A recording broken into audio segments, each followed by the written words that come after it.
So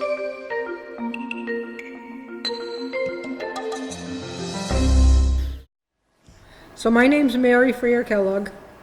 I'm the health director in the town of Fairhaven, formerly an 18-year employee with the city of New Bedford. And this is Amanda. Hello. Amanda Blaze. She is my administrative assistant, and I roped her into the hoarding program with me. And this is Ann O'Donnell, and she's a social therapist? Social worker, licensed independent social worker. And she works for the city of New Bedford and the Fresh Start program. So we all work on hoarding remediation programs together. I started into this about 7 or 8 years ago, I think. I think I'm on my 6th class now. And the reason I started into hoarding remediation was because I had the unfortunate experience of having to tell somebody that they couldn't go home. I had to cease and desist somebody from their own house. And it was a horrific experience for them, and it was a horrific experience for me as well. And because of that, I started thinking there has to be a better way. There has to be a way to get to people, to offer services, to help with remediation programs before it gets to a crisis situation. So we started getting involved into the Buried in Treasures program. And we did some facilitator workshops, and we did some informational sessions such as this. And we started our first class. You want to talk about what Buried in Treasures is? Sure. It's a 20-week behavioral cognitive program. This is actually the book. It's called Buried in Treasure. And there's about 12 chapters in it. And it takes you step by step. What is hoarding? Do I have a problem with hoarding? What are the things that get in the way? Strategies. How did this happen? Enhancing motivation, reducing acquiring, and then it goes on. So, and there's a lot of workbook style type homework that has you look at things and assess things. So it looks at how your thoughts contribute to the situation and then various behaviors, and has you look at it week by week.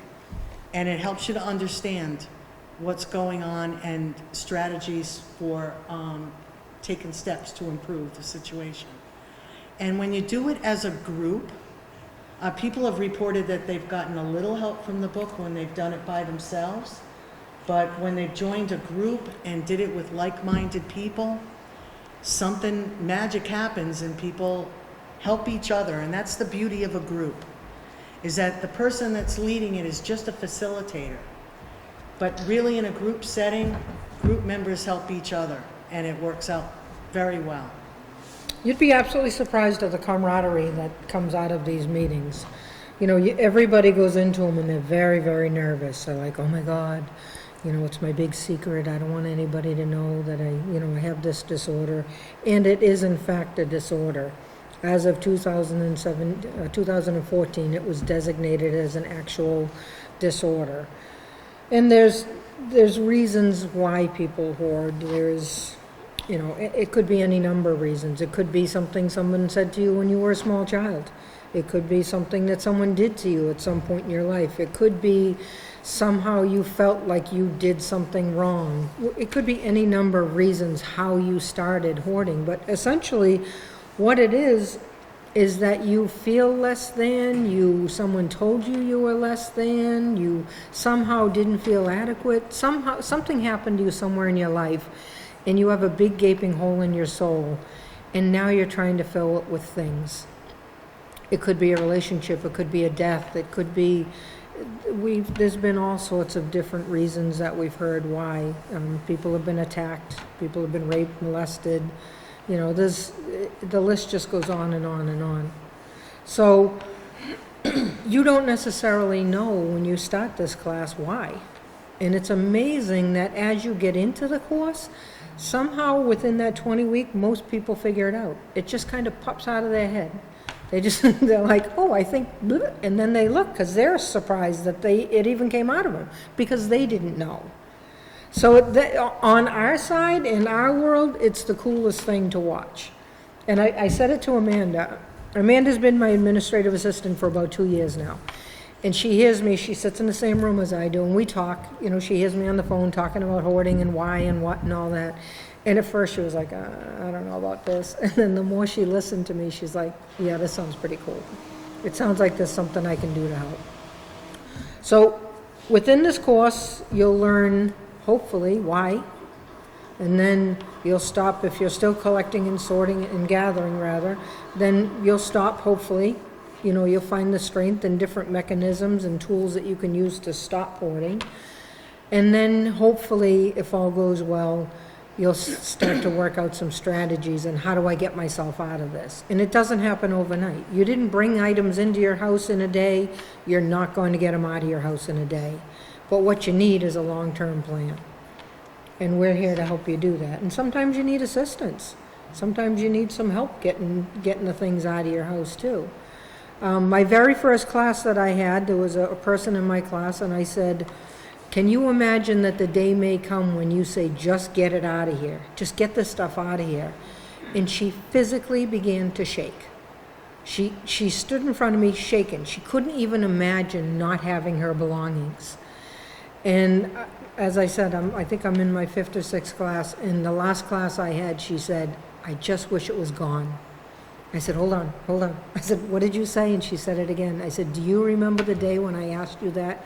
And she went, oh my God, I never thought I'd get here. But yet, you're here.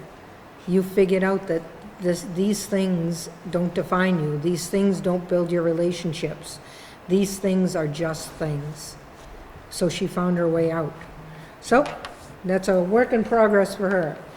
And if I can just say, I think one of the reasons why the group is so helpful for people is that for whatever reason why it started, what tends to happen is people isolate from others.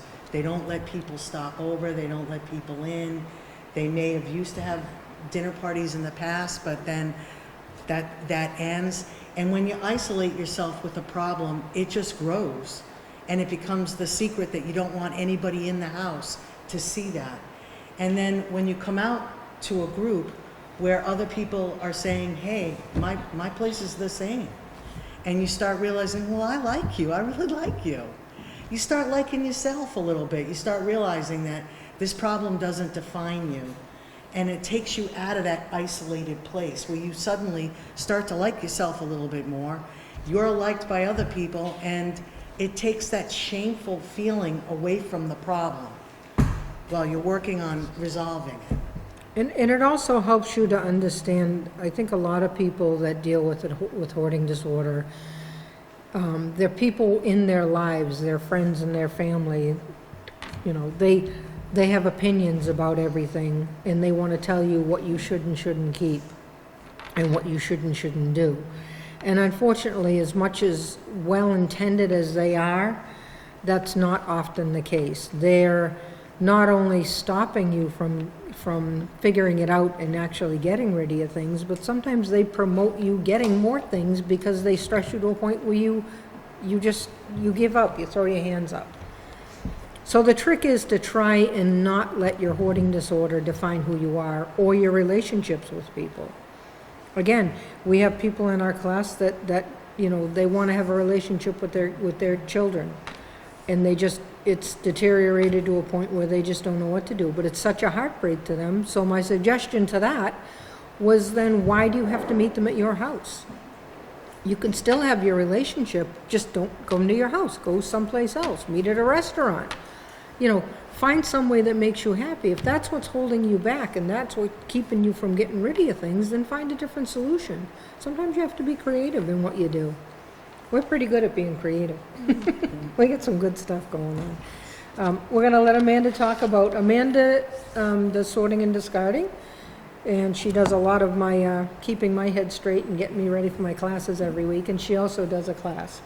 So take it away, Amanda. All right. So as Mary said, she did rope me into this probably in February, which when she first asked me if I'd be interested in doing a group, I was hesitant because I didn't really know what hoarding was. I do have a degree in psychology, and that wasn't a topic that was discussed. So when she asked me in February to join everyone and do a group, I said, sure, I'll see what I can offer. And she made me realize that Fairhaven specifically is very limited with resources. So I came to the information meeting in February and realized that, you know, some people, they really wanted to do the group, but they couldn't meet on a Tuesday. So I said, okay, I'll see if I can do a Saturday morning group. And that seemed to really benefit a lot of people, especially the clients in my group. So we meet every Saturday at the library in Fairhaven, and like Ann said, we discuss the book. It gives members a chance to bond with one another. They ask for advice, they talk about their struggles, and they really do form a bond. So I know on the outside, they've created such a bond that they meet each other during the week, or if they're having a difficult time with their own sorting and discarding, they'll call each other and they'll ask for advice, and they'll say, hey, you know, I'm really struggling, you know, what can you help me with this week? And they talk about it, and like Ann said, they trust each other more than their own family. Their family can't comprehend what they're going through. So it's good that they have each other to get by. So, I mean, this is my first time doing a meeting, but as much as they've learned from me and from the program and the book, they've taught me a lot about just the inside struggles and how every day they're just trying to cope and you know, use the strategies that I teach them in class. So I'm really glad that Mary asked me to join, and I really wish I would have done it sooner. She had her aha moment with her group. It was cute to watch. Yes, and I was She glad. was like, I saw it, I saw it. And Mary was actually there when it happened. So this one client, she's, you know, in her mid-50s, and her significant other, they want to downsize. But over the years, they've collected so many things between the two of them that they don't even know where to begin. And it's to the point they used to have family come over, and they stopped that because of just the environment. And they start to feel very judged. And she came to class one day, and we're discussing the chapter, and all of a sudden she said, you know what, I really just have to say, I think I hoard because I have depression. And me and Mary both looked at each other like, she finally, There it is. she decided what her issue was. And it took her about the halfway point, because it is a 20-week class, so over 6 months at the halfway point, she turned to the group and she had her moment. So everyone clapped for her, and it was a good time. It's, you can almost see the stress lifting off of somebody. It's amazing to watch. From our side, it's amazing to watch somebody healing. And that's exactly what they're doing. They've had a lifetime of people telling them what to do and how to do it, and don't say that, and get rid of this, and that's not what this class is. This class is about compassion, it's about brothership, it's about understanding each other, it's about lifting one guy up. You'll see when you get into the class that you may have a bad week this time, and a lot of the class involves you and them trying to help you, and then next week you're helping somebody else who's having a bad go of it. It's really amazing to watch on our side. And just to, something else that you had said, it's a no judgment zone. So oftentimes people do have a family member that has said something to you derogatory about the problem. And that just makes it worse. Because if you're feeling bad about yourself, it's gonna be hard to change the situation. And so finally you're in a room, in a group where you can discuss it with no judgment. People have said things like, oh, my family members say, just take a match to it, and things like that. And that is hurtful, because you have a lot of valuable things and they mean a lot to you. And to have someone just say, throw it out, it's trash, that's not helpful at all. And no one knows what's important to you. Mm-hmm. I've told this story before. My husband passed away, I was in my early 40s. and he had a Bic lighter, and the Bic lighter sat beside my nightstand, and it reminded me of him. It was just a Bic lighter. And I had a foster kid at the time, and the foster kid went into my room, took that lighter, and he took it for himself. And I've never in my life been so furious and so mad and so upset. I could have killed him. I was that mad that I seriously could have hurt him. And then I corralled myself in and I said, oh my God, it's just a lighter. It's just a lighter. What is wrong with you? But that's how much passion was attached to that item. And it took a lot for me to figure out that it was just a lighter. And we hold on to things. Sometimes we get stuck with things. We have older people in our lives that pass away, and then they have stuff, and then you feel obligated. Well, you know, it was my grandmother's. I should keep it because it was hers. Or a lot of times family members dump stuff on you. Oh, here, this is, you know, Nana would have liked you to have this, and then you feel obligated, and you shouldn't, but you don't know how to navigate through that process and say, oh, thank you very much, but, you know, I have enough things already. And we do a lot of stuff like that, trying to come up with ideas and ways for you to get around situations that you don't want to be in, yet somehow you're stuck in the middle of it. That's part of what we do. We started in Fairhaven, we needed some money for hoarding remediation, so we started a collection box for textiles. So that we work with a company called Bay State Textile Services. They're extremely super generous with all the items that they'll take. Basically anything that's textile that's clean and dry, and you put it in a bag, they'll accept. Belts, shoes, pocketbooks, curtains, linens, small throw rugs, stuffed animals.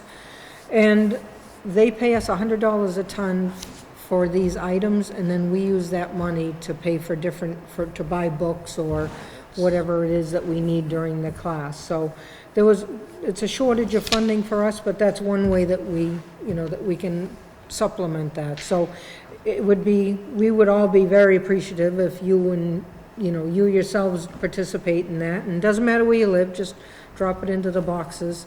There's one at the fire station, there's one at North Fairhaven Improvement Association on Benoit Square, there's one at the Council on Aging on Huddleston Ave, and there's one at Halpy's Landing out on West Island. So if you happen to be going by, we would definitely appreciate that, because it's very helpful to us. And tell all your friends and family. And if people, Ann works with Fresh Start program, and part of what they do is downsize elders into smaller houses. So they use some of those items that go into the textile recovery bins as well. So we do a lot of cool things. You want to talk about the brochure and the classes? Sure. So, as I mentioned, I do the Saturday morning remediation workshop. It is at the Millicent Library in Fairhaven, right across from Town Hall. And that is from 10 to 12 noon, and the start of the next round is Saturday, September 7th. Anne does her Tuesday group, and that starts September 10th from 3 to 5 at the Domino's Pizza Conference Room right down the street on Rockdale Avenue. And then once you graduate at least once from the program, then you're allowed to participate in Mary's maintenance group. So they meet, it's not every single week, but it still gives participants that sense of they still have the support. If they still are struggling with anything, they can talk to Mary about it, and I know she's had a lot of success with that. So basically you just choose between the Tuesday and the Saturday group, whichever schedule works best for you, and each week we talk about the book, we learn different strategies. At the end you will have a month break to go over those strategies that we learn, and you try to sort and organize your own things. And it teaches you how well you're progressing and how well you can learn to let go of certain items. And if you're still not ready, that's fine. No one is going to force you to be rid of your belongings. It's just really a teaching mechanism. You can do another round of the Buried in Treasures. You don't have to go into maintenance, and we don't drop you like a hot potato. You certainly can go back through. We have people that have been through a few times. And that's fine, because it's interesting that each time you do it, you're in a different mental state, and you're able to absorb more information, and you can see something much differently than you did. Similar to the person I told you about earlier, who couldn't imagine getting rid of their belongings, but yet down the road, they were like, just get them out of here. So as you progress in the program, you learn different things, and your own self opens up to more ideas, and it's pretty interesting. You want to talk about this? Sure. So, someone had mentioned to me as they were coming in that they'd like to learn the difference between just saving and maybe having a lot of stuff, or when it tips into hoarding. So do we have some we can pass out? Sure. So they do have what we call a clutter image rating scale, where they show a series of pictures and show the clutter getting bigger and bigger with each picture. The one that's being passed out is of a bedroom, but you can actually Google this, and they have a bedroom, they have a dining room, and it gives you an idea and a way to compare. So anyone with a number of 4, this is considered to be a hoarding problem at number 4. At number 5, it becomes a safety issue and a health issue. So it just gives you an idea, because sometimes people say, I don't have a hoarding problem, but this kind of shows you the common thinking for when it trips into the hoarding. It gives you a guide. It gives you a guide to go by so you can self-assess, and maybe you don't. Maybe maybe you're a 2 and you're like, oh, all right, it's not what I thought it was. Or maybe you're an 8. And it doesn't matter to us, whatever you are, you're welcome to our class, for sure. And it's a way to say, like, for people that live in housing, they can say, oh, the person's at a 5, but they've been working on it, so don't evict them, because now they're at a 3. And, they're working down. It's, there's progress. It's a way to talk about the progress. And this is the standard that we all use. If somebody were to call the Board of Health, then we would use this standard. We've given this clutter image rating to our fire department and our police department, because as first responders, they tend to come across hoarding situations more often than any other division of a community. And the purpose of giving the rating to them is because instead of them having comments, now they can just give me a number, because sometimes the comments are not helpful. They're not helpful to anybody. They're not helpful to me. They're not helpful to the person who has the hoarding disorder. So we've kind of taken that availability of making a derogatory comment just down to a number, so we don't have to deal with that. We keep trying to think of different ways to manage situations that are respectful to everybody. It's interesting that people, how they feel like they have license to not be respectful to people with hoarding disorder. It boggles my mind, because they would never be like that to somebody. If you wouldn't make fun of somebody who had one leg. So why would you make fun of somebody? It's a disorder like any other disorder. But the thing about hoarding disorder, as I said before, is it's the big secret. It's everybody's big secret. My hope in doing this from the very beginning has been that I want people to talk about it. Hoarding disorder is not going to get better until people open up their mouth, until they start saying, I have a hoarding disorder. And if you think back a few years ago, you would never tell anybody you were bipolar. But today, you'd be like, yeah, I'm a bipolar. And it's no big deal, and people just accept it. And that's because people started talking about it. People started talking about mental illnesses. I feel the same way about hoarding disorder. I want people to talk about it. So part of this class is, I ask you to tell people.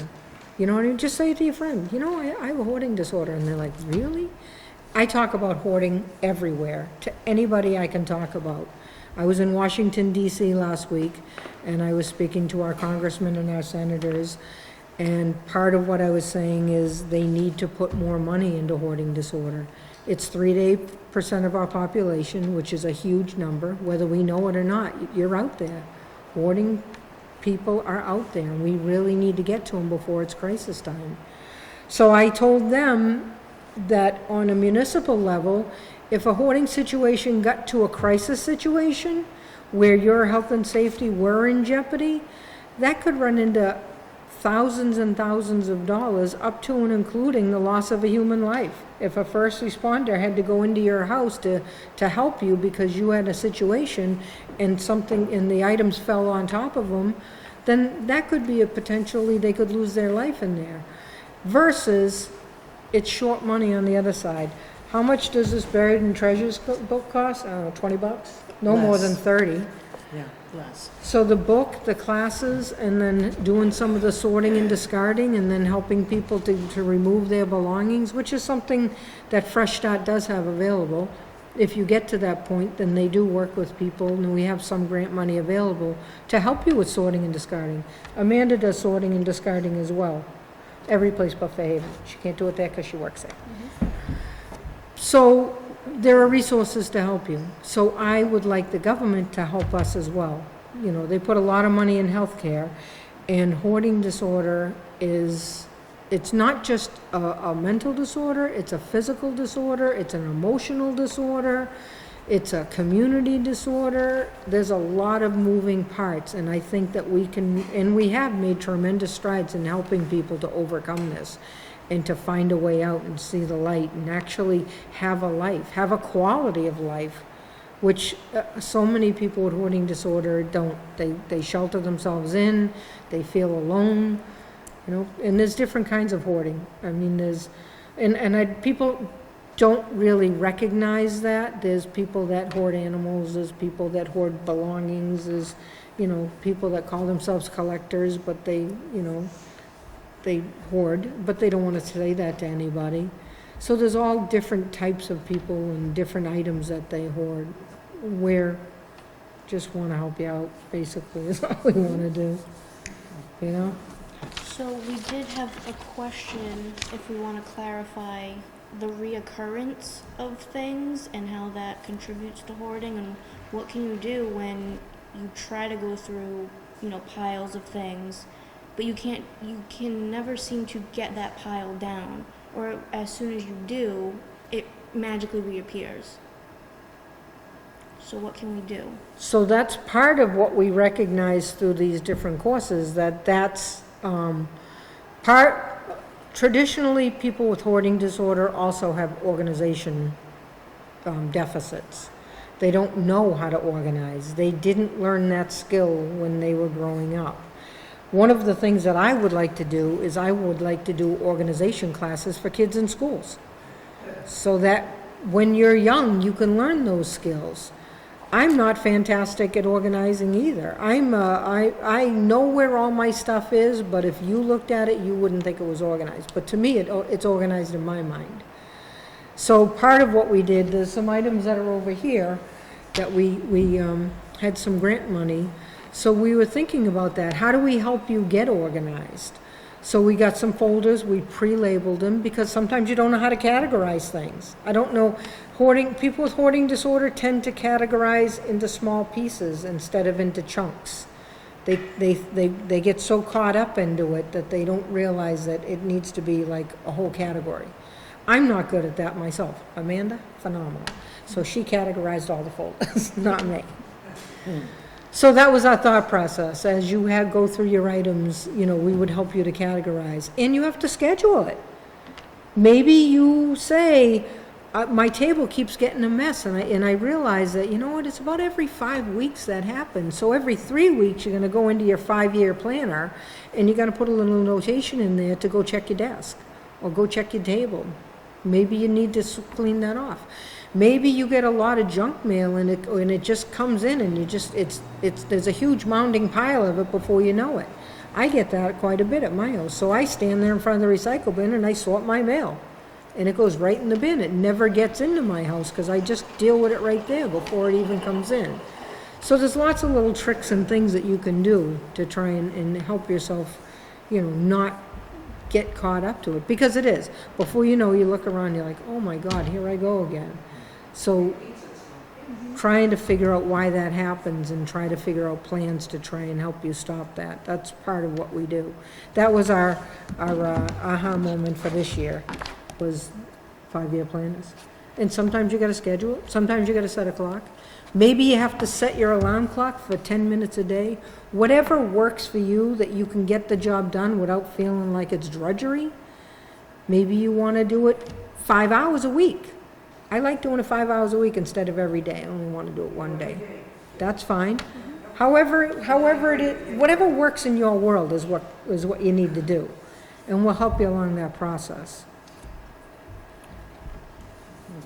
Did you want to talk about the other things you have? I can. Shall I go over and just show? All right.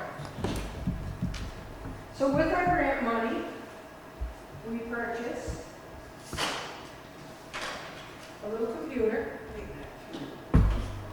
with a scanner, mobile scanner, and a shredder.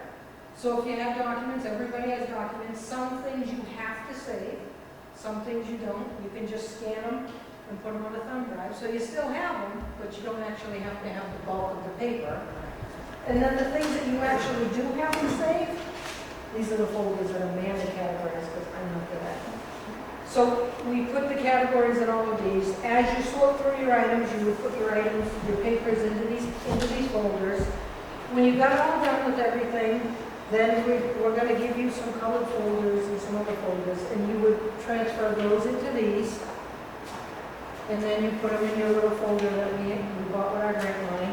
And then you keep this here. So you keep your thumb drive for your scanner, and you keep all the other documents that you actually need to paper.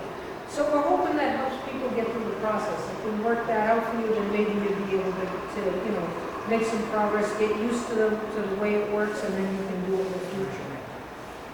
Can I just jump in there? The thumb drives are for those that, many people are afraid to let go of articles or recipes or some people, receipts, things that you think, I might need this someday. And sometimes the paper just piles up. If you could scan all that onto a little tiny thumb drive, It's all in one place. you still have it, you haven't let it go, but And you've even if you don't reduced it have a down. computer, you can go to the library, wherever you can get Yeah. it. These came from emergency preparedness, which was fantastic. So there's a list of important documents that you should put in this bag, and then if you ever have an emergency, you just grab the whole bag. You don't have to go searching around looking for all your items. So we got some of these. We have the suitcase that all the stuff goes in.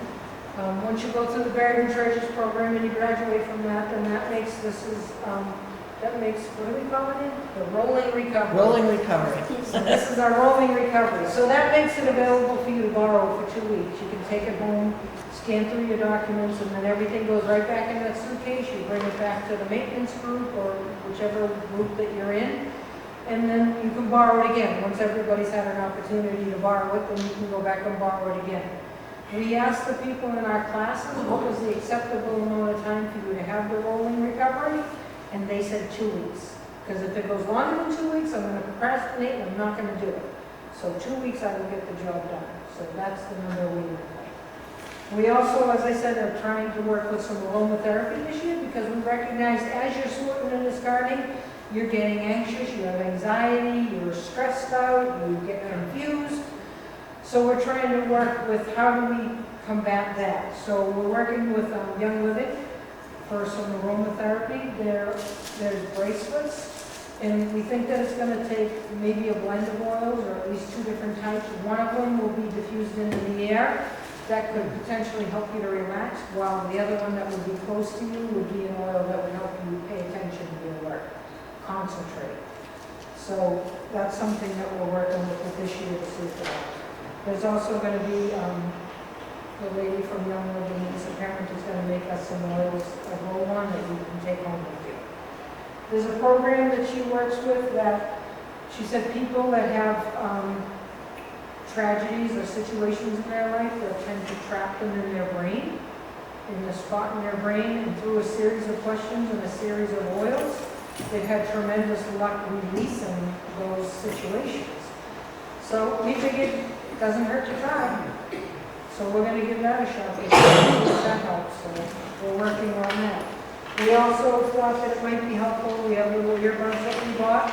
We thought it would be helpful to have some music. So while you're sorting and starting, you're gonna be sitting there next to your little computer. You can maybe listen to something soothing, maybe listen to a podcast about organizing, or maybe you need some rip-roaring music and just to get you motivated, then you can listen to that as well.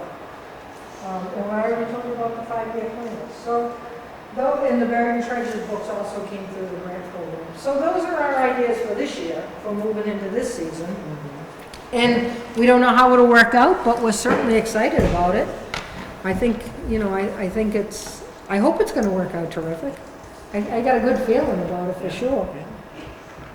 You guys will have to let us know, right? And then we just got awarded a new grant. We did, through Mass Housing.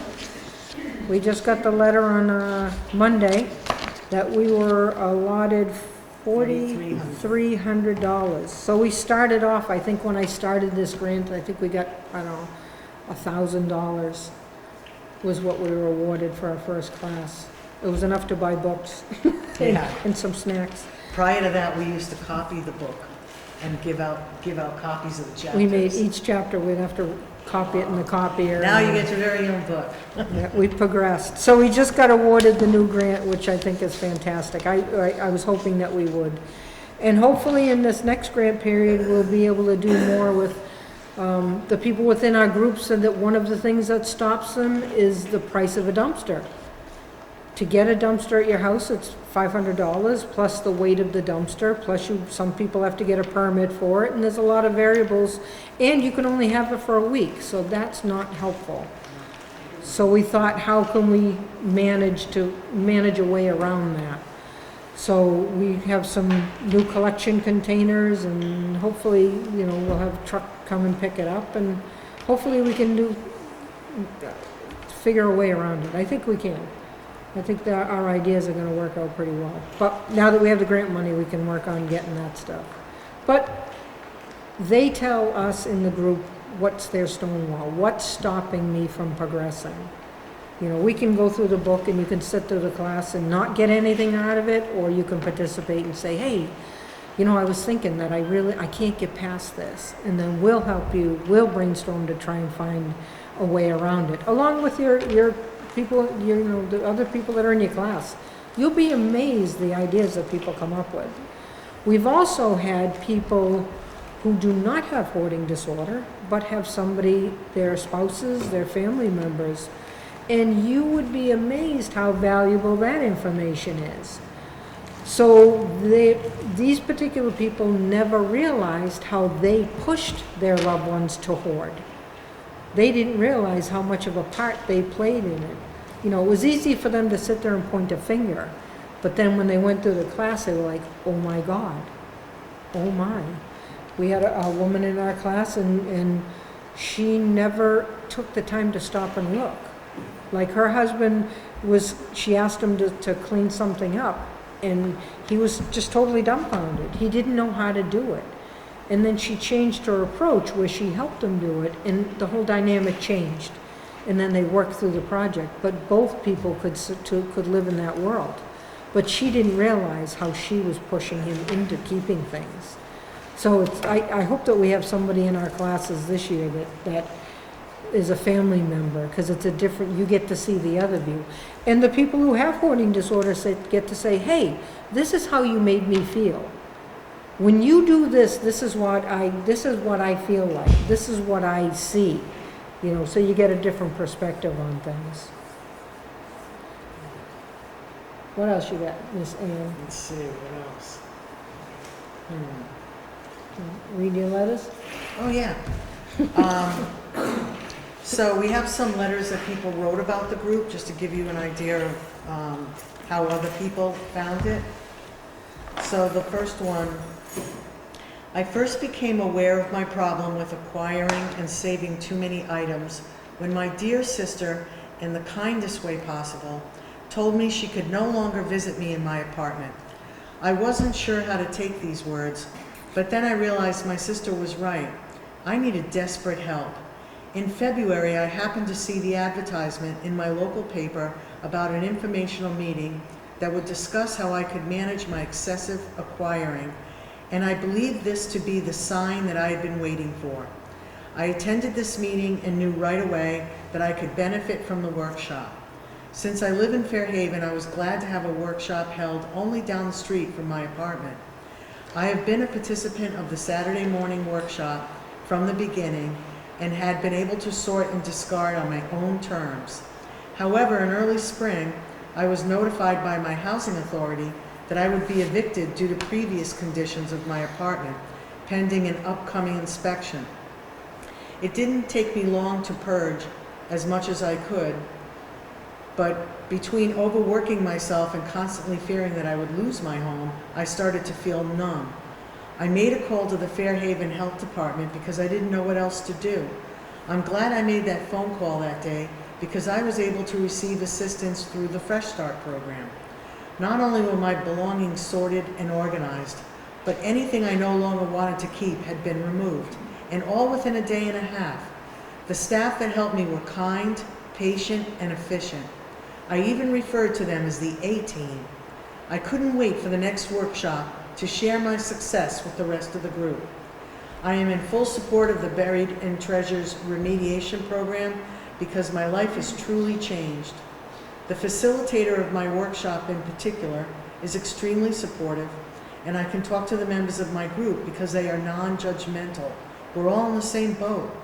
I'll admit there are times when I do feel stuck, but when that happens, I simply refer to my Buried in Treasures book for guidance, and I remember the strategies that have worked for me this far.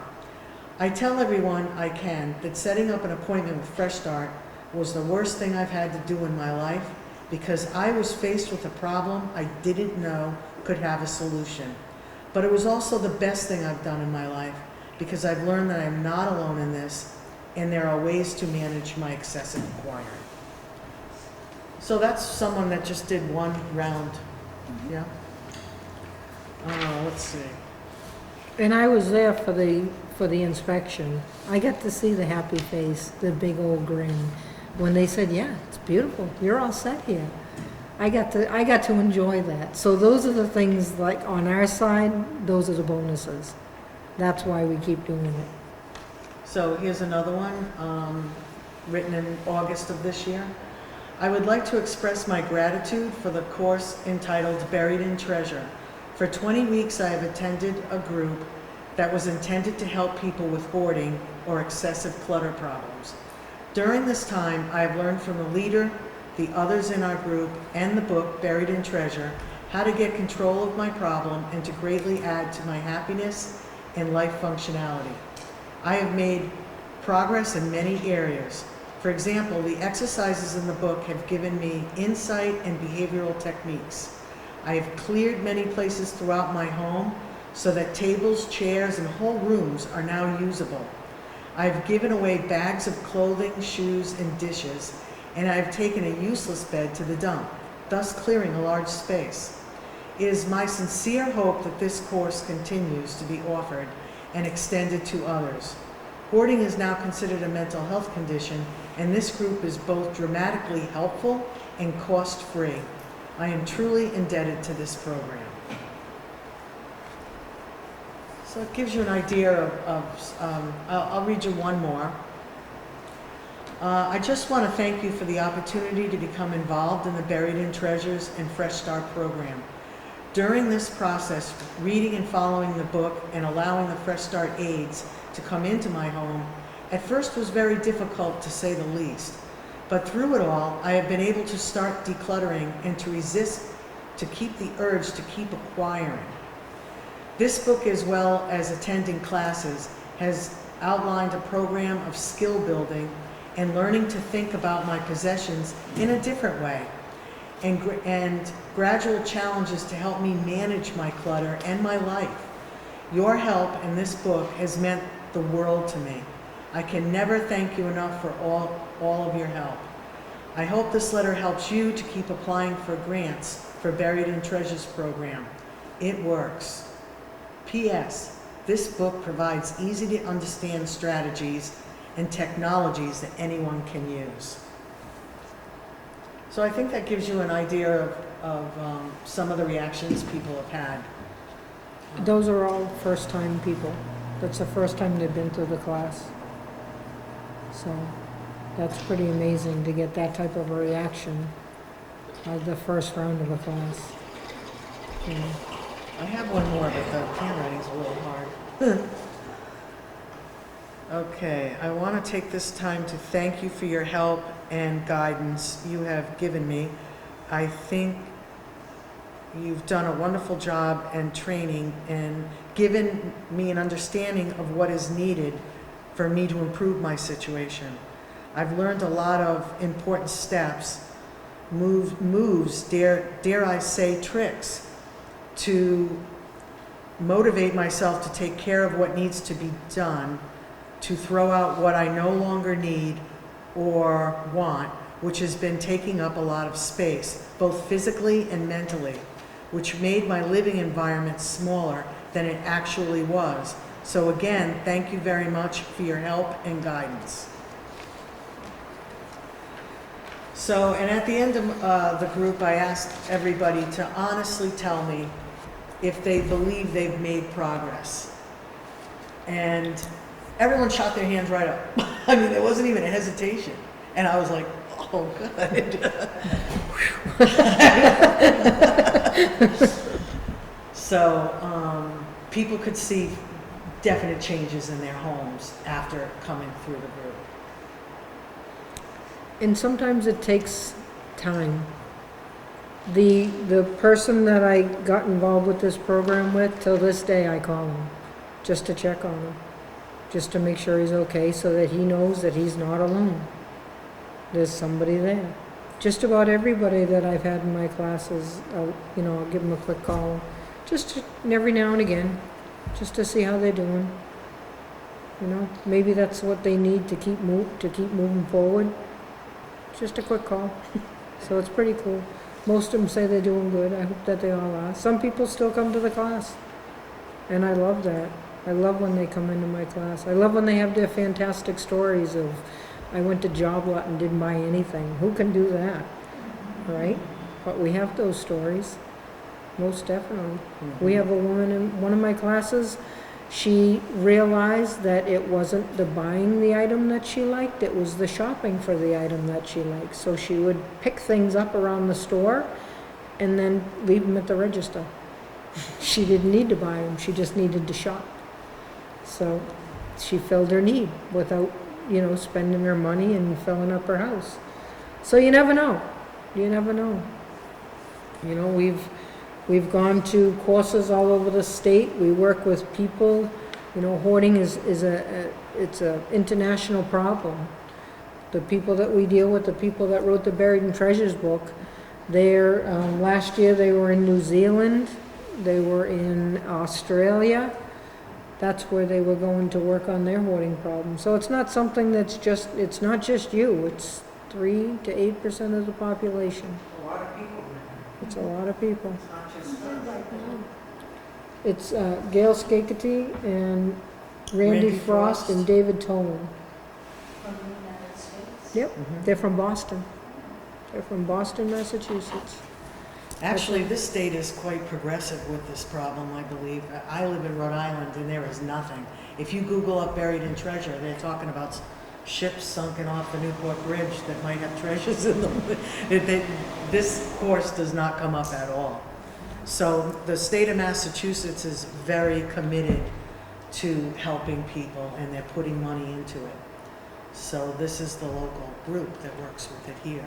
And even if, I work for the Board of Health, even if I were to meet you because I got a referral from, say, EMS, then my job at that point, I hold dual positions in that scenario.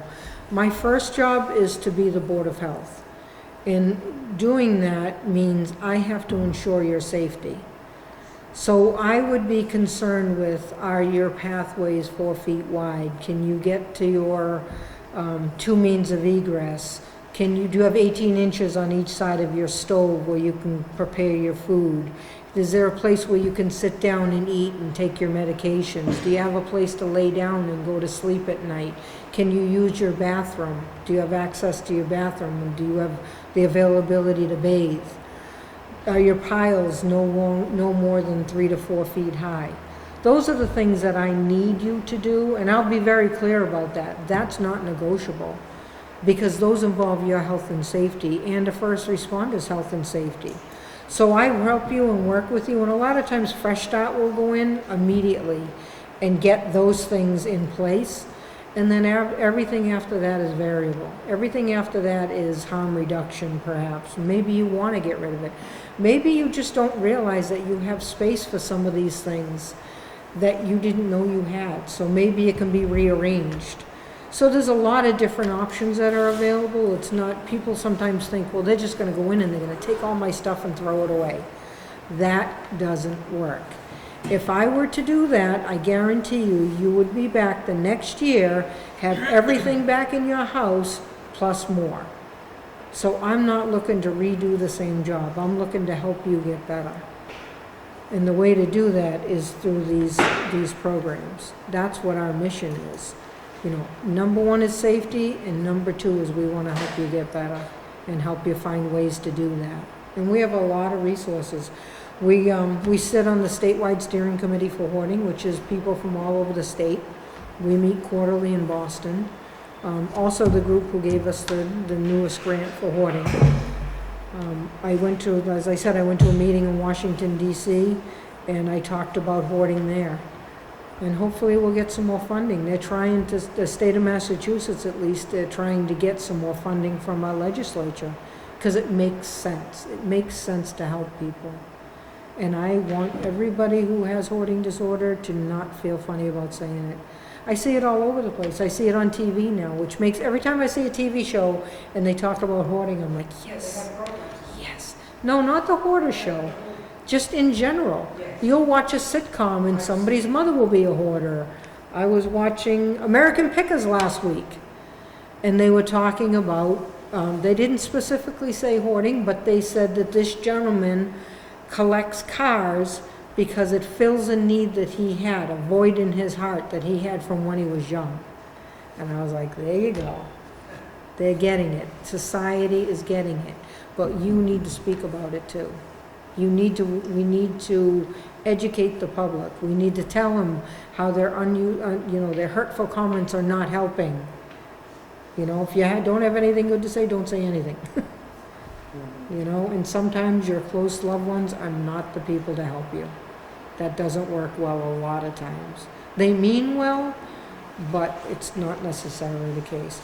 And if you want to show them what it feels like, and I learned this from Ann, ask them to see their wallet or their purse. Let me see your wallet or your purse. And then start rifling through and say, oh, well, you don't need this. You don't need this. Well, you don't need that. No, you don't need this. And they'll be flipping out. What are you doing? Those are my grandkids. Don't throw those pictures away. Those are my grandkids. Well, you don't need those. I decided you don't need those. That's what you're saying to me. Who says you get to decide what I need in my life? It was amazing. I did that to somebody. They were losing it. Because you can't say what's important to me, and it goes the same way. Neither can you. You don't know what's important to me. Because it could be a stupid Bic lighter. Right? Who'd have thunk it? But it meant that much to me. At that moment in time, it meant that much to me. You couldn't have given me $100,000, I wouldn't have taken it for that lighter. Because I could never replace it. My husband had that, and at the time, that's what was They important. didn't know the meaning behind that either. There was a But lot of then it it. was just a lighter, but there was a meaning To behind me, the lighter. it wasn't. To Right. me, it was priceless. That's right. So, Cynthia, who is in charge of the Fresh Start program, sent this over. We talked about this before. There's, on Sundays, you can put an ad in the paper in the Standard Times, a free ad to give away free things. So if you have things that you want to give away, by all means, partake in that. As I said, we do the textile collection. I have connected, and I've been trying, you're gonna be happy to hear this. I connected with the e-waste people, so, 17th? 20th, September 20th. I think it's the 17th. You told me the 20th. I think it's the 17th. It's a Tuesday. Hold on, please. Pretty sure it's the 17th. We're gonna be doing an e-waste collection. I arranged for a special course, a special collection for the people that have gone through the Buried in Treasures class. So sometimes people have electronics. You know, they like to tinker and they like to fix things, and then it gets carried away and they got too much of it, so. Or you just don't know what to do with it to get rid of it. You might have old VCRs or, And they take anything except for those big jumbo TVs, including the flat, like the humongous old flat screen TVs. Those they have to charge for because they have to pay to get rid of them, but everything else is free. And they destroy the hard drives on the computers. They take them out, out of the towers and out of the laptops. They destroy all the hard drives, they crush them. And this is what they do, is they deal with electronic waste, so. It's just one more thing available to try and help reduce, the volume of belongings in people's houses. oh, we also work with a man who specializes in finding people to buy various things that you might have in your home that you don't want to give away because they're of such value, whether it's sterling silver or special china or whatever. It could be dolls, it could be Cabbage Patch dolls. He knows this is his thing. He knows what the value would be and how to find buyers. And he doesn't take any money, so the money goes directly to you. He's a professional appraiser. And he actually comes in to our class and he'll do a class with us. And it was interesting when he came into my class with my maintenance people, and he talked about perceived value, emotional value, and actual value.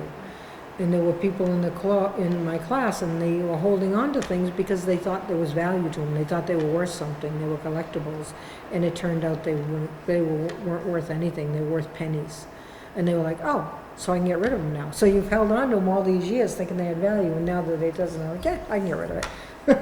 And it was that easy. It was that simple. Once they learned that information.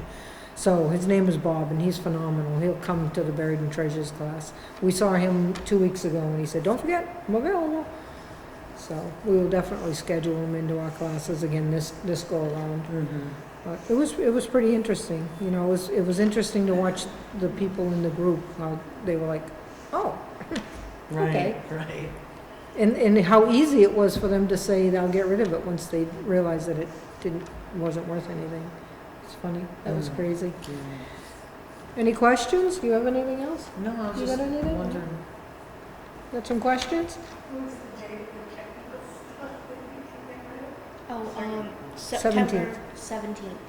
September 17th. What time is that? 3? Or 4? I think we said 4. 4. I think we said 4. Yeah. But you'll have to check the Fairhaven webpage to make sure, because I have to confirm the time with them, but I'm pretty sure it'll be 4 o'clock. And the location. But we'll be doing them again Where's the location? Oh, yes, it's going to be here. here. I think she needed clarification on your Tuesday group. It's not the Domino's in the South End. It's the No, one so we're over right No, down it's 821 Rockdale Avenue, which is just up Near the the street Cumberland here. Farms. Orchid Diner. Yep. Yep. Yeah. Yep. And then it's right near, it's not too far from the diner. It's correct. It's almost across the street. And it's inside the Domino's. There's a community room. You walk in the door and to the right, there's a community room. Is that where the Bank of America is? Correct. Okay. It's right in Melvin Plaza. Any other questions? Very nice. You're very interesting, very helpful. It is it's interesting for us as well. Any other questions? Why do you have numbers to call you if I need? It's right on the Do you brochure. have the brochure? Yep, right on the brochure. I don't have to go all the way down South End, so it's not a So depending on which workshop you'd like to do, all you have to do is just show up to the very first meeting. You'll receive your book, and we start from there. No, if you're going to do the Tuesday group with Anne, if that's the closest one to you, on September 10th. 20th. I thought it was September 10th. Your group. the 10th? She's 7, you're 10. I don't know why I have the 20th in my mind. So you're gonna do the Tuesdays?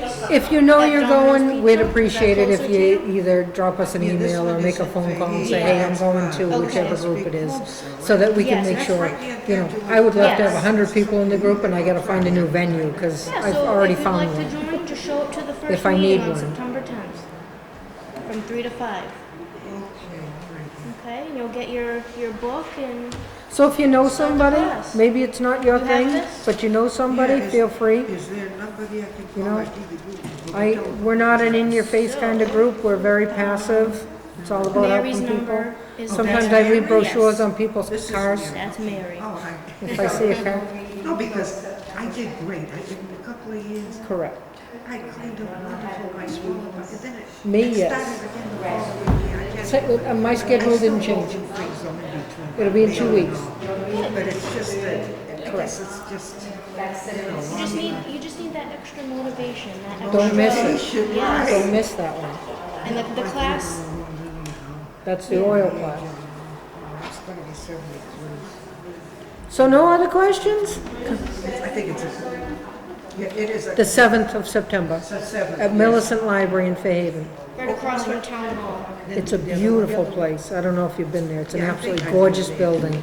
It was Henry Huddleston Rogers, Oh, I don't one of think his I have properties. Do you? Plenty, Yes, plenty of parking, yep. There you go. No, it's ground level. talking to somebody right It's ground level, yeah. Yeah, all you gotta Nope, do you is walk just right show in. up to the If you're meeting. looking You at don't the need to library, show the up. entrance will be on the left-hand side, and you just walk straight No, in. the 10th. now.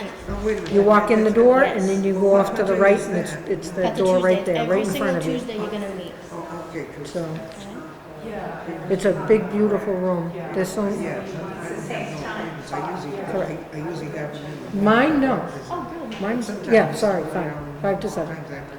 I thought you were checking this. Hers is different. Mine is 5, yes. Thank you very much. Is there anybody that thinks they would be able to attend the Tuesday group from 3 to 5? Where people work? You'd be able to do it? Okay. What's that? What did you say? If you know, and if anybody knows that they would in fact want to be attending a group, which one would they want to attend? Well, we were discussing a question. Is it possible some weeks to attend one group and who is to attend? I know the bonding is You- important, but our schedules don't permit us to do this. It's kind of hard because you'd be amazed what a tight group it makes.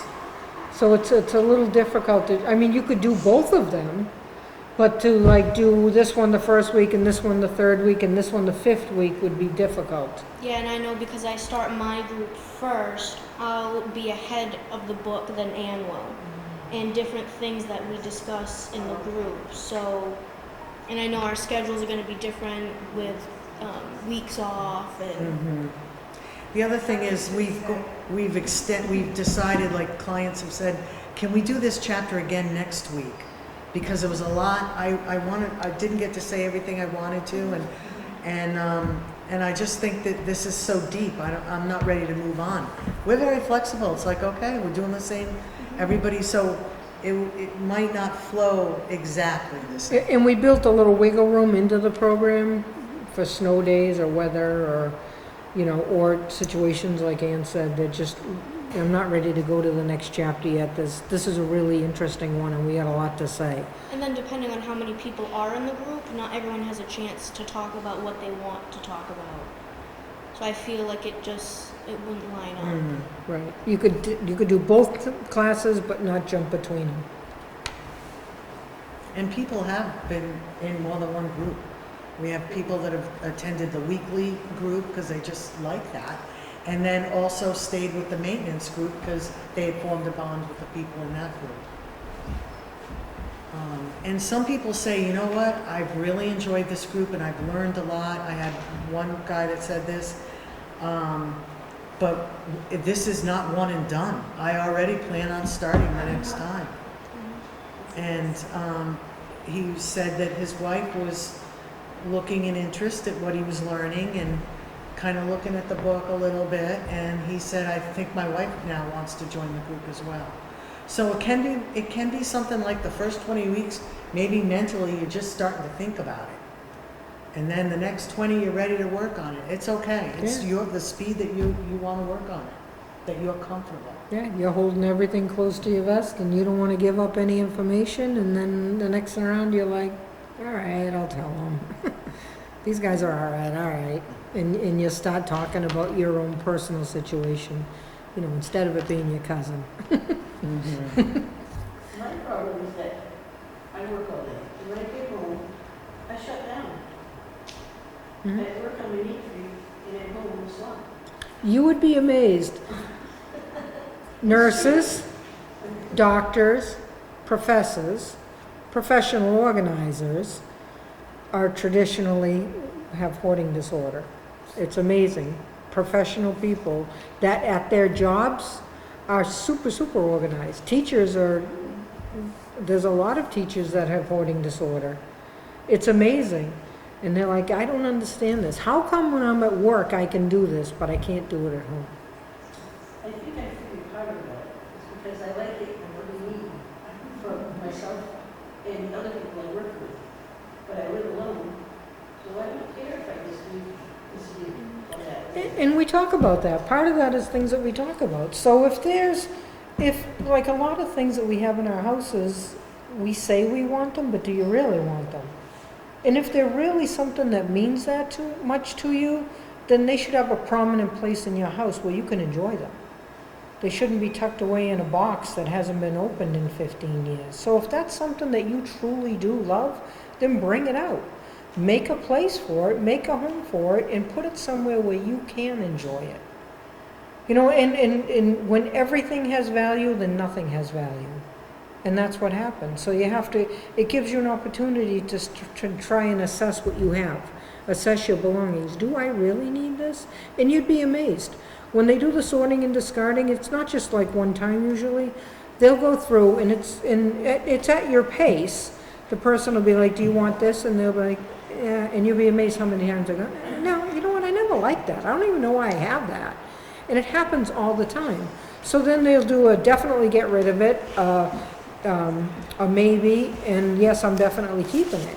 And then they'll go back through the maybes, and you'll be surprised how many maybes go into the no, I never really wanted that anyways. So, you know, there's different techniques, and we work with a lot of different people, and we keep expanding our baseline every year. You know, we have therapists that are involved in it, we have social workers that are involved. I have stopped evictions because of this program. I had people that were in the process of being evicted, and there was an agreement made in court that if they went to the Buried in Treasures program, then they wouldn't get evicted. And they came to the program and they successfully completed it, and they didn't get evicted. So they learned enough from the program that they were okay in their housing situation. So we never know where it's going to end up. We don't know what you need. You know, we're certainly willing to, if we don't know the answer, we know people all over the world that can help us find the answers. You know, we're willing to do whatever we need to. We just want it to grow. We want people to talk about it. We want to help people. I want to help you before you get in a crisis. I don't like crisis situations. Those break my heart. The worst thing I ever had to do in my life is tell somebody you can't go home, and put that big orange sticker on their front door and say you can't go home. It's horrible. Absolutely horrible. So my mission, never let that happen again. So far, I'm on a roll. I'm hoping for one and done. No other questions? Any comments? You got anything to say? Come on. No? Okay. You don't have to. The program works, because I attend. And one of those letters was mine. So, I have the book.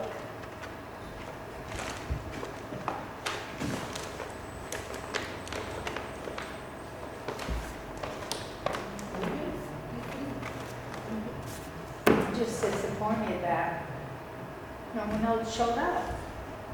It's summertime. I But- thought but- they'd be here. There's so many variables to hoarding. There's so many. There's skills that you didn't learn when you were a kid. There's things that don't make sense to your brain.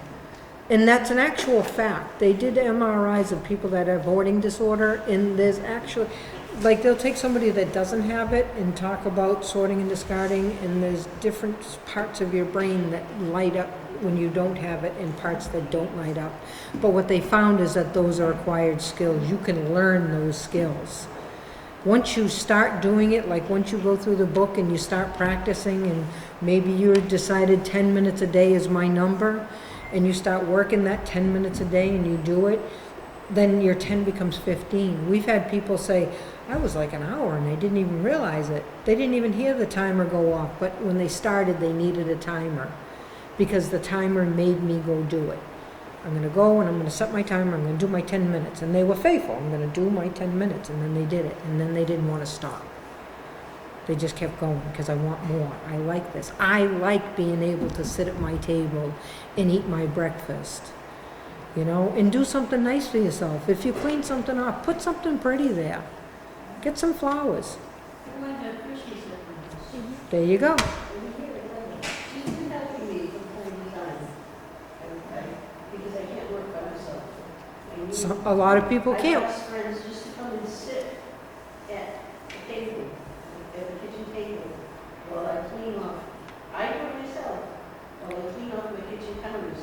As long as they're there, You'd be amazed how many people say I do that. it by myself. It's almost like accountability. If you know that you can't do it on your own, but you have a friend that's there to support you, that's accountability. Because the other reason, you just come and sit. I don't do all the work. She does, and I do. And that's what the Fresh Start program, they have people that come in and they work with you, you know what I mean? And as you're doing it and they're doing it with you, and it's like, you want this? Nope. Okay. You want this? Nope. Okay.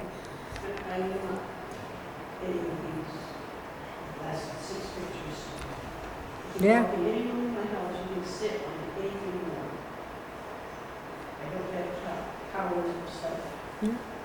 Just around my chair, I'm starting, You're a nester. yes, I'm starting to notice it's getting to be a little warm, and that's what brought me today, because I want to get those things. And a lot of times that happens. The older we get, it's not as easy as it used to be to do the things that we used to do. I can't really do too much Yep. anymore. Yeah. It's not unusual. And a lot of times, a lot of people that have hoarding disorder used to have very prominent jobs. They used to, they started off and had this tinge of how this happened when they were younger. And it kind of goes dormant for a long time because life gets busy, if you think about it. You end up in a relationship, and then you get married, and then you get a house, and then you get kids, and you have responsibilities, and you're very, very busy. So you just kind of go along life, and then your kids grow up and move and leave you, and now you're like, okay. And then it's funny how it kind of creeps in at that point. Little things that starts off small, and then whatever it was that was said or done or how you felt back in the day creeps into you. And then you try and fill that hole with stuff. And sometimes there's a lot of professional people that had big, big jobs. And people used to look to them. They went to them seeking advice. I was talking to somebody the other day in Washington, D.C. He was saying that his grandfather had computers. He was like one of the first people that knew about computers way back in the day. He said, he bought me my first computer, and this kid was like 40. He said, he was so proud that he knew that. No one else knew how to do that but him. And everybody would go to him and ask him for advice. And nowadays, it's just commonplace. Computers, everybody knows how to do computers. But he has all these things that he surrounded himself with. And he was going to do something, but now it's outdated. But he can't get rid of them. How do I help him get rid of them was the question, And that happens to a lot of people, all sorts of people. I had stuff in my garage that belonged to everybody in my family. None of it was mine. And my husband said, I'm going to clean out the garage. So I was like, oh, all right. But then, when I went home and the garage was cleaned out, I was mad. It was amazing, the emotions that came, because some of it was my husband's, my first husband's. There was a lot of emotions. There was my kids' things that reminded me of my kids. Oh my God, how did you throw that out? That belonged to my daughter, or that belonged to my son. He didn't know. To him, it had no value. It didn't mean anything to him. But to me, it did. And my initial reaction was to be really irritated with him. I was short with him. I was kind of pissy with him. I was like, "Blah, blah, blah." And then after a few minutes, and I looked in the garage and I was like, it looks pretty nice. And then I was grateful. I was happy that he could do it. And I was like, oh, all right, this is okay. But it's that emotional roller coaster doing when you're trying to get rid of things. It's amazing. It just kind of creeps in and smacks you. You don't even realize it's happening. That's the bad guys. Yeah, those are the bad guys. That's Yep. the bad guys. It's one of the chapters. Yeah. Good guys and bad guys. Oftentimes people have collected a lot of stuff and then they want to reduce it, but when they look at it, they just get overwhelmed. It's too much. It's too much. Where do I start? Here are the things we hear. Where do I start? The bathroom is out of control. The kitchen's out of control. The living room's out of control. The bedroom's out of control. And you just put on the timer and say, I'm going to just do right here. How do you eat an elephant, right? How do you eat an elephant? Exactly. One bite at a One time. bite at a time. And sometimes you need tricks. Sometimes if you're that overwhelmed, you need some tricks. You might have to take sheets and cover everything because it just gives you anxiety. So you take a sheet and you cover everything except for that one little area that you're planning on doing. And that's all you're going to worry about. And then you're going to move your sheet. Maybe you have to draw. Maybe you're the type of person that can work in a pattern. Maybe you're a seamstress. You like patterns. That makes sense to your brain. So you put lines on your floor. Put grid lines. I'm going to work in A1 today. Tomorrow I'll work in B1. It's whatever tricks work for you. You have to figure out what works for you. I had some teachers in one of my classes, and I said, you were a teacher. You had to be organized. What were your skills when you were a teacher that you used to keep yourself organized? How did you organize your class? Use those same skills. Write a lesson plan. Sit down. That's how we ended up with these books. Write yourself a lesson plan. Because that makes sense to your brain. So every day you write yourself a lesson plan. Here's what I'm going to do. This is my project that I'm going to complete, and this is how I'm going to complete it. Makes sense to their brain, right? It's not cookie cutter. We have to adjust accordingly. This whole program is adjust accordingly. And maybe today's a good day, and maybe it's not a good day. So you got to forgive yourself and move to tomorrow. But don't let it happen for weeks and weeks, because you won't move forward. Don't allow yourself to get stuck. You got Christmas dinner to have. Oh, I don't want dinner, I want decorations. Oh, all right. Then you got some decorating to do. All right. I just want my house decorated. I have nice decorations. And every year I have a Christmas things. Then you have a And vision. the house is too messy in my opinion. But there are Christmas decorations. You have to give them the spot and the respect they deserve. So, And nice decorations. all right, there's your vision. Any other questions? No? Got nothing? All right. You know where to reach us. We're always available. Shoot us an email, phone call, come to the class. We don't care. Did everybody get a chance to write down that? Was that the thing with the phone numbers? Okay. And then it, yeah. There's a lot of- Oh, I think there's some over there, but Amanda's giving hers up. She's a good share, that Amanda.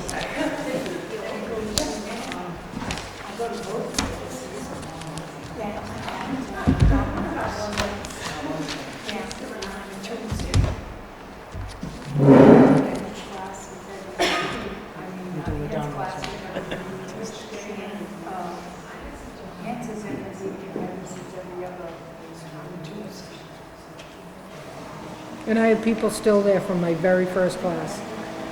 They still come.